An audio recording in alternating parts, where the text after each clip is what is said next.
Աստված հավատարիմ է։ Դեյվիդ Վիլկերսոն։ Օր ապրիլի 9։ Հիսուս Քրիստոսի աճող հայտնությունը։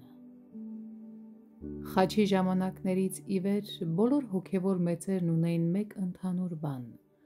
անսովոր սերտ հաղորդակցություն Տիրոջ հետ։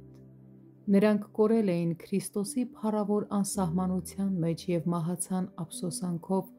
որ դեռ այդքան քիչ բան գիտեին նրա մասին։ Այդպես եղավ Պողոսի, բոլոր աշակերտների և շատ վաղ եկեղեցու հայրերի,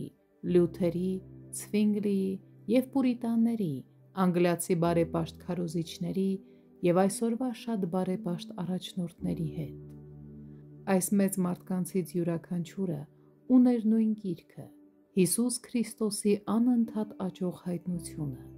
Նրանք հոգ չէին տանում որևէ ցուցադրական, երկրային, այս աշխարհի բաների, հաջողության, փառասիրության կամ աշխարհիկ փառքի մասին։ Նրանք աղոթում էին միայն իրենց Տիրոջ փառքի և անսահմանության ավելի ամբողջական հայտնության համար։ Սատանան մեծ զորություն է ցուցաբերում և դժոխքն իր ողջ կատաղությունն է սանձազերծում այս սերնդի վրա։ Թշնամու հենակետերը շատ ավելի ամուր են, հզոր և արմատացած, քան եղել են անցած սերունդներում։ Սատանան անկասկած դառնում է ավելի հայտնի, պակաս վախկոտ և ավելի ընդունելի։ Այս վերջին պատերազմում Աստվածաշնչի դպրոցից Քրիստոսի մասին տարրական գիտելիքները բավարար չեն լինի։